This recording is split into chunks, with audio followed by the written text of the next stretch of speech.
Problema 659. Si la viga está fabricada de un material con un esfuerzo permisible de tensión y de compresión de 24 kSI y 22 kSI respectivamente, determina el momento interno máximo permisible M que puede aplicarse a la viga. Bueno, aquí tenemos el momento flector. Este momento flector va a generar esfuerzos normales en la sección transversal. Debemos, antes que nada, ubicar el centroide de la sección transversal, que no sabemos dónde está, me imagino que un punto por acá. En ese centroide encontraremos la fibra neutra y observemos la tendencia de giro. Miren, antes de observarla, miremos la forma de la sección transversal de costado. Aquí tenemos un agujero interno y el momento flector hace esto. Digamos que acá se encuentra la fibra centroidal, ahora calculamos el centroide, y estas fibras superiores, estas de acá, se encuentran a compresión. Al observar la tendencia de giro entra en esta zona y por tanto estas fibras están sometidas a compresión. En esta zona de acá, aquí, sobre estas fibras, observe la tendencia de giro, sale. Significa que estas fibras están sometidas a tracción. Entonces hay que mirar hacia dónde va el momento, hacia dónde va la tendencia de giro, en qué parte está entrando y en qué parte está saliendo. De donde sale la tendencia de giro está sometido a tracción, en donde entra está sometido a compresión. Bueno, entonces ubiquemos el centroide de la sección transversal. La sección transversal está compuesta de un rectángulo y un agujero. Vamos un poco el agujero, como por acá, y listo. Entonces, la ubicación del centroide, ¿sí? La altura del centroide, medida desde la base, la puedo realizar utilizando el primer momento con respecto al área. Necesitamos esta alturita, donde esa alturita centroidal es igual al primer momento con respecto al área sobre la integral de área. Obviamente que como voy a dividir la sección transversal en formas geométricas básicas o en figuras geométricas básicas, un rectángulo y un círculo, esto lo puedo reducir a la sumatoria de y sub i por a sub i sobre la sumatoria de a sub i. Entonces podemos fabricar una tablita donde pondremos la figura, la ubicación del centroide de esa figura, el área de la figura y el y por el área. La primera figura de la sección transversal o que forma la sección transversal es el rectángulo. Ese rectángulo tiene una base de 6 pulgadas y una altura de 8. El centroide de esta figura está ubicado en toda la mitad, entonces a una alturita de 4 pulgadas. Y es 4, el área es la base por la altura, 6 por 8, 6 por 8, 48, y el y por el área, que es 4 por 48, que son 192. A esta figura le vamos a restar un círculo, le vamos a extraer un círculo, donde el centroide de ese círculo lo vamos a medir desde la base de la sección transversal hasta la ubicación del centroide del círculo. El centroide del círculo está en toda la mitad del círculo, por tanto el centroide está a esta distancia. Esa distancia es de 2 pulgadas, es un dato. Y el área del círculo es pi por el radio al cuadrado, donde el radio vale 1.5 pulgadas. Pi por 1.5 al cuadrado. Entonces esto es 2, pi por 1.5 al cuadrado, donde el área es 7.068 pulgadas cuadradas. El y por el área es 2 por esa área, nos da 14.13, 7 pulgadas al cubo. Bueno, entonces con esta tabla vamos a determinar la ubicación del centroide. Vamos a sumar las áreas. Tenemos 48, recordemos que el área del círculo la estamos quitando, ¿sí? Como la estamos quitando, esta área del círculo, vamos a ponerle un menos acá, aquí también le vamos a poner un menos, y acá también un menos. Tenemos 48 menos 7.068, nos queda que el área de la sección transversal, el área total es de 40.93 pulgadas cuadradas. Y que y por el área es 192 menos 14.13. Esto es 177.86 pulgadas al cubo. Por tanto, el y barra es igual a la sumatoria de y sub i por a sub i. Eso es este valor, 177.86. Sobre el área, que es 40.93. Esto nos da 177.86 dividido 40.93. Nos da que el centroide está ubicado a una altura de 4.345. 4.345 pulgadas. Ahí está ubicado el centroide. 4.345. En realidad, ese centroide estaría por encima del círculo, ¿no? Ya que de acá hasta acá hay 2, de acá hasta acá hay 1.5, ahí van 3.5, entonces el 4.345 va hasta acá arriba. Aquí está ubicado el centroide. Podemos decir que esto tiene un poquitico más de altura, algo así. Y por tanto, esta distancia desde acá hasta acá es 8 menos 4.8 menos 4.345 nos da 3.654. 3.654 pulgadas. Muy bien. Vamos a aplicar el momento. Ese momento produce un esfuerzo normal. Ese esfuerzo normal es sigma y se determina por medio de la ecuación mc sobre i. Produce flexión sobre el eje o sobre la sección transversal. El valor del momento es lo que nos están solicitando y nos dicen, mire, el esfuerzo permisible de tensión es de 24 KSI. ¿Qué fibras están soportando tensión? Estas fibras de acá están soportando tensión, todas estas fibras que están por debajo de la fibra centroidal. Acá está la fibra centroidal. Todas estas fibras que están por debajo, todas estas de acá, todas estas fibras están sufriendo tracción.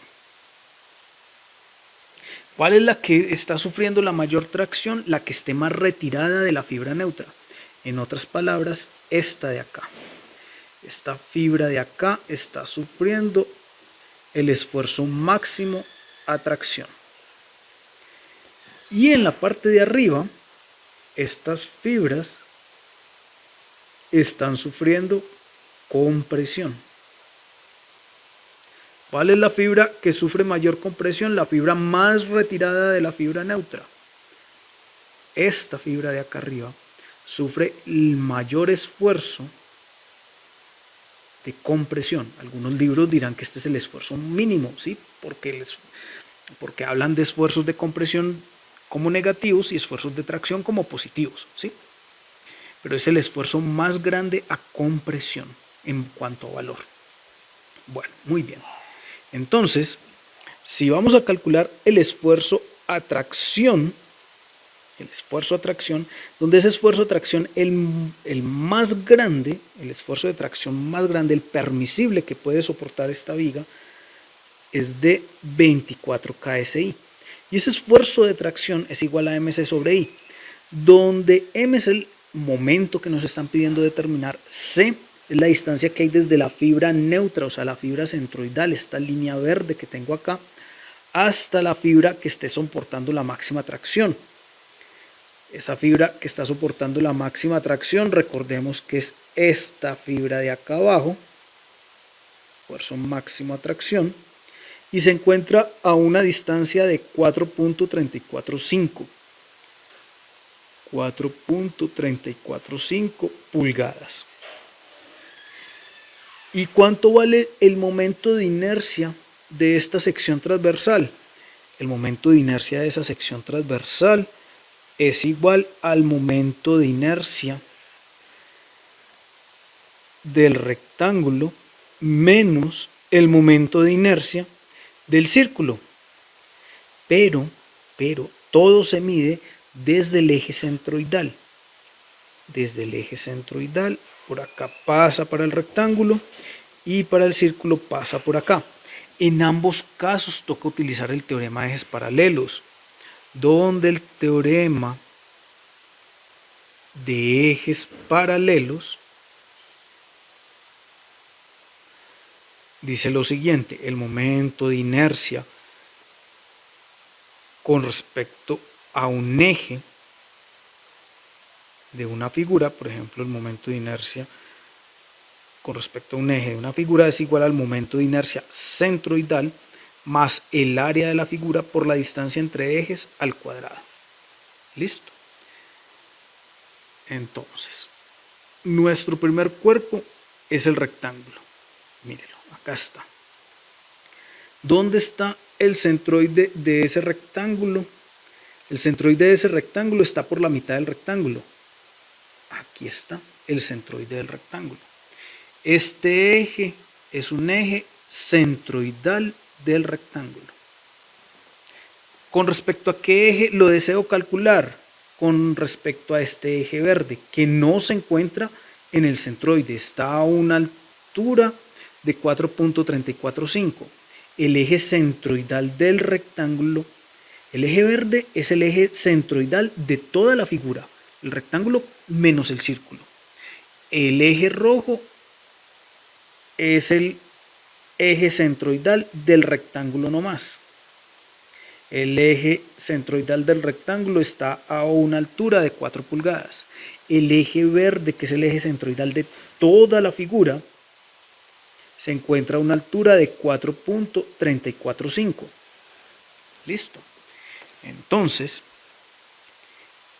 esto es igual al momento de inercia centroidal más el área por la distancia entre ejes al cuadrado para el rectángulo, menos el círculo. Nos toca hacer exactamente lo mismo. Este es el círculo, lo copiamos, mírelo, acá está. El centroide del círculo está en el centro del círculo. El centroide del círculo se encuentra ¿a qué altura? Desde la base se encuentra a una altura de 2 pulgadas. A una alturita de 2 pulgadas. Pero yo voy a calcular con respecto a un eje, este eje verde, que es el eje centroidal de toda la figura. Y resulta que ese eje verde se encuentra a una altura a una altura de 4.345. Entonces toca utilizar de nuevo teorema de ejes paralelos, pero para el círculo. Y se pone un menos porque hay que quitarlo, el círculo es un agujero. Esto es igual al momento de inercia centroidal del círculo más el área por la distancia entre ejes al cuadrado, pero para el círculo. Reemplazando nos queda así. El momento de inercia de toda la figura es igual al momento de inercia centroidal de un rectángulo. Eso es base por altura al cubo sobre 12. Esa es la ecuación de momento de inercia centroidal de un rectángulo. Más el área del rectángulo. El área de un rectángulo es base por altura. Por la distancia entre ejes. La distancia entre ejes es este pedacito de acá, esto. O sea, 0.345 al cuadrado. Menos el momento de inercia centroidal de un círculo. Esto es pi 64avos por el diámetro a la 4, más el área de un círculo, pi cuartos por el diámetro al cuadrado. Por la distancia entre ejes, la distancia entre ejes es este pedazo de acá. Esto es 2.345 al cuadrado. Esa es la distancia entre ejes. O sea, 4.345 menos 2. Bueno, reemplacemos. Ahora sí, con los datos. Esto es igual a ¿qué? Base del rectángulo. La base del rectángulo ya la conocemos y es de 6. La base del rectángulo es 6. La altura es 8. La base es 6. La altura es 8 al cubo sobre 12. Más 6 por 8 por 0.345 al cuadrado menos pi 64avos por el diámetro del círculo. El radio vale 1.5, por tanto el diámetro son 3 pulgadas a la 4 más pi cuartos por 3 al cuadrado por la distancia entre ejes, que es 2.345 al cuadrado. Miremos a ver cuánto nos da el momento de inercia de todo el cuerpo. Esto es 6 por 8 al cubo sobre 12 más 6 por 8 por 4.345 menos 4 al cuadrado menos pi 64avos por 3 a la 4 más pi cuartos por 3 al cuadrado por 4.345 menos 2 al cuadrado. Y esto nos da que el momento de inercia de esta figura es 218.866 pulgadas a la 4. Reemplazando ese valor aquí, esto nos da 218.866 y despejando el momento, recordemos, esto está en pulgadas, esto de acá pulgadas a la 4, pulgadas a la 4. ¿Y qué es un KSI? Un KSI son kips por pulgada al cuadrado. ¿Listo? Entonces el momento que nos va a dar, el máximo momento que puede soportar las fibras que están siendo sometidas a tracción, es igual a 24 por 218 dividido 4.345. Esto es un momento que es igual a 1208.823 kips pulgada. Y miremos a ver cuál es el momento que puede soportar las fibras a compresión. Sigue siendo la misma ecuación, mc sobre i Las fibras que están soportando compresión son las fibras de acá arriba. Estas son las máximas fibras que están soportando compresión. Por tanto, aquí tenemos el momento, que es lo que nos piden. Las fibras están a esta distancia, una distancia de 3.654. Sobre el momento de inercia no cambia, 218.866. ¿Sí? Sigue siendo la misma sección transversal. ¿Cuánto es lo máximo que soporta compresión? 22 KSI. Eso es lo máximo esfuerzo que soporta compresión, 22 KSI. Despejando, el máximo momento que puede soportar las fibras a compresión son 22 por 218 dividido 3.654. Esto nos da que el máximo momento que soporta es 1317.53 kips pulgada. Entonces, ¿a qué momento vamos a someter el cuerpo? El cuerpo lo vamos a someter a este momento, porque si ponemos las fibras que están siendo sometidas a tracción no van a aguantar, ¿sí? No aguantan. Si ponemos este momento en esta ecuación, nos va a dar un esfuerzo más grande que 24 KSI y se van a dañar. Listo, por tanto el momento seleccionado es 1208.823 kips pulgada.